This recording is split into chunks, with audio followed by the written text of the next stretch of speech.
You're watching ChillyBoy Productions. I'm Larry ChillyBoy Chillson, and this is my review for Frankenstein. Now, before we get into this review, make sure to go ahead and click that subscribe button down below so that you can chill with me on each and every one of my latest videos. Frankenstein is a 2025 horror science fiction film from legendary director Guillermo del Toro, which serves as the latest adaptation of the novel of the same name from Mary Shelley. Victor Frankenstein is a brilliant but egotistical scientist who brings a monstrous creature to life in a daring experiment that ultimately leads to the undoing of both the creator and his creation. The film stars Oscar Isaac as Victor Frankenstein, Jacob Elordi as Frankenstein's creature, Ralph Ineson, as well as Christoph Waltz, David Bradley, and Charles Dance. So I was able to see Frankenstein at the 2025 Toronto International Film Festival and actually was able to meet legendary iconic director Guillermo del Toro himself after our screening. Now, truth be told, Frankenstein was the final nail in the coffin that made sure I was here at TIFF. I was kind of riding the fence on if I can make this trip happen, maybe, maybe not, I don't know. But honestly, Frankenstein was top five most anticipated films of 2025 for me. So when I saw I'd have the opportunity to see it in a cinema, actually on a huge screen at TIFF, I couldn't pass that opportunity up. Now, Guillermo del Toro is one of my favorite directors, which I know is not an uncommon thing to say. However, I love pretty much every one of his films. I love his style. I love the way he tells stories, including when other people don't necessarily love those stories as much. His brand just works for me almost each and every single time. So when I heard he was getting his hands on Frankenstein, it sounded like a match made in heaven. Then you cast Oscar Isaac and Jacob Elordi with Mia Goth, Christoph Waltz. Yeah, I was so excited for this film. I couldn't even contain myself, which maybe set me up for some disaster. Nah, it lived up to the hype. I adored Guillermo del Toro's Frankenstein. So let's go ahead and talk about the positives first. Well, let's kick things off with the acting performances because I think Oscar Isaac is fantastic as Victor Frankenstein. He has so much hubris, so much presence on the screen, and in the way Del Toro formats his film, he gets half of this film to just truly shine, eat up the scenery, and deliver this fantastic performance.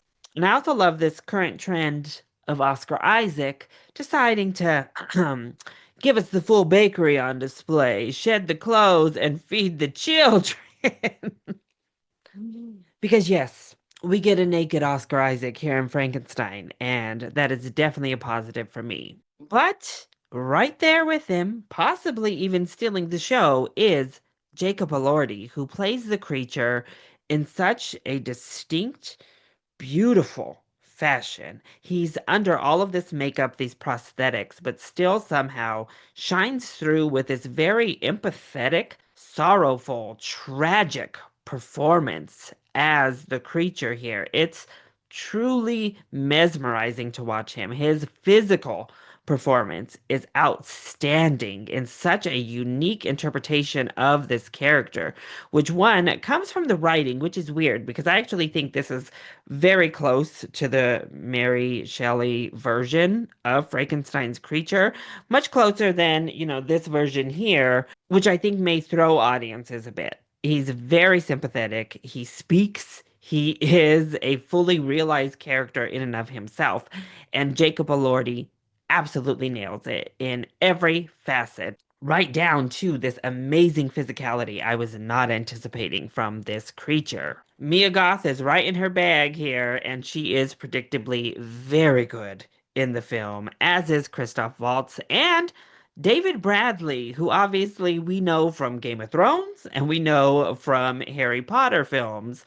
He gives us something so different here that it actually took me a second to register it was David Bradley I was watching. He fully disappears into this character, as does Jacob Elordi specifically. I mean, it's really great casting work, but there is some amazing work done by these actors to bring this to the screen. But also, Guillermo del Toro, again, just has an eye for this type of story. He brings his flavor to the tried and true Frankenstein tale. This is really a gothic version of a think piece, first and foremost. That's about character, that's about humanity, that explores what makes humanity both good and bad, all set up against this super desaturated gothic film that has horror elements sprinkled in. And honestly, I love that. And I'm so thankful that's the route Del Toro chose to take,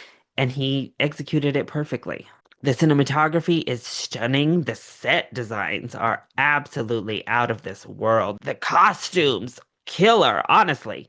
Every technical aspect of this film, top tier, no notes. And that original score, mwah, so good. It's like this beautiful, kind of sweeping, almost romantic score from Alexandre Desplat. He gives us something so good with this original score. I was taken away and swept up in it. The makeup work and practical effects are also very good. I was fully enthralled. Once more, I was intrigued that he kept it so similar to the original story while also creating some new ideas, peppering in his own Guillermo del Toro isms and ideas, but by and large, it's very faithful to the ideas of the original, the spirit of the original. I would say more so than just about any other film adaptation of Frankenstein. So then, what doesn't work so well when it comes to Frankenstein? Well, I have to say, I wish we got a little bit more of the violent darkness of the creature. Now, we were calling him creature instead of Frankenstein's monster here. So, he doesn't have to do as much monstrous deeds throughout.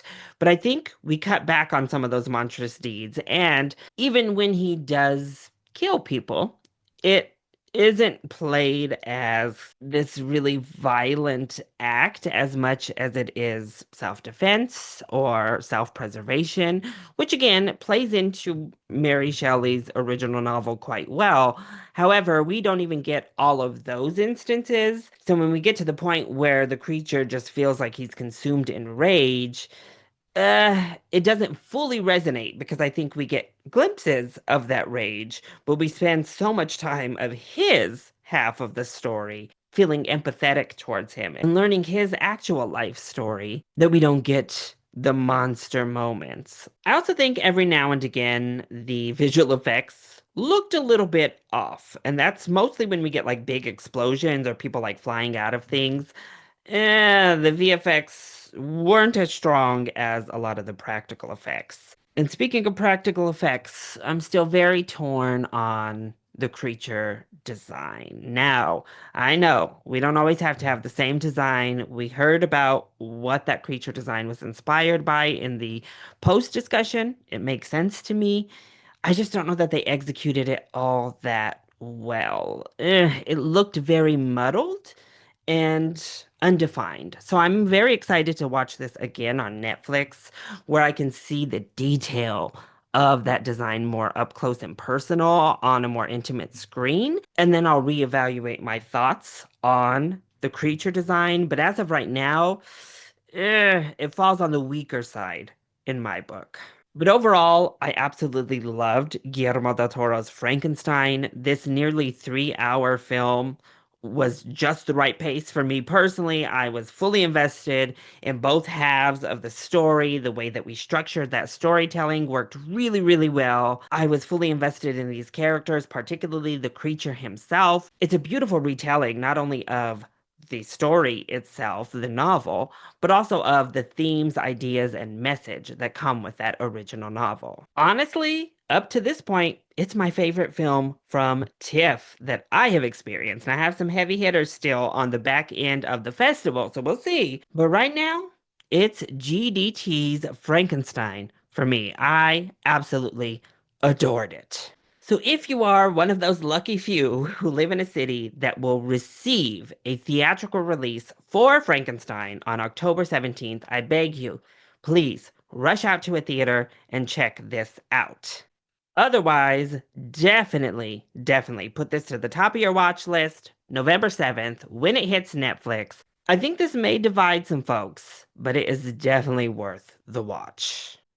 So, that was my review for Frankenstein. I hope you enjoyed it. If you did, go ahead, click that like button down below and subscribe to the channel so that you are always up to date on all of my latest videos, including all of my content from TIFF 2025. Also, join in on the discussion. Are you excited to see Frankenstein? Let me know all of your thoughts either in that comment section down below, or you can hit me up over on Twitter and Blue Sky. I love you all so much for your continued support. Mwah! Thank you for watching, and we'll see you next time. Bye.